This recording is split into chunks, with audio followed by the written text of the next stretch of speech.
სენსეი იაპონური სიტყვა და ნიშნავს ადამიანს, რომელიც შენამდე დაიბადა. ადამიანი, რომელმაც შენამდე გაიარა ის გზა და შენ გაჩვენებს ამ გზას.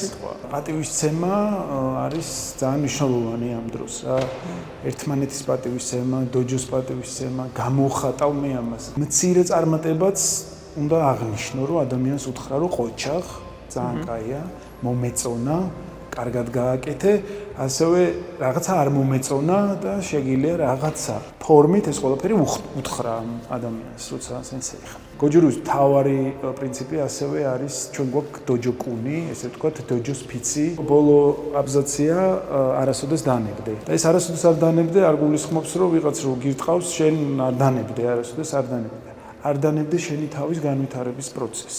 ეს იგულისხმება პირველ რიგში. ცეცხლი სულ უნდა გიზგიზებდეს რა, სულ უნდა ენთოს, კატა იაპონური სიტყვა და ნიშნავს ტექნიკების ერთობლიობას და მთავარი არის შენი სხეულის ფლობა, შენი სხეულის აფეთქება და გაჩერება. ანუ სისწრაფის მთავარი არსი და მიზანი ეს არის, რომ შენ ვერ დაინახო, ვერ მოასწრო ჩემი მოქმედება. შენ როდის დაინახავ, როცა მე მოვემზადები დარტყმისთვის, აი ამას ხედავ. მაგრამ აქედანვე ძნელია ამის დანახვა. ეგრევე აფეთქება ძალიან ძნელია. შემიშიტე. ბუმ და შეკვრა.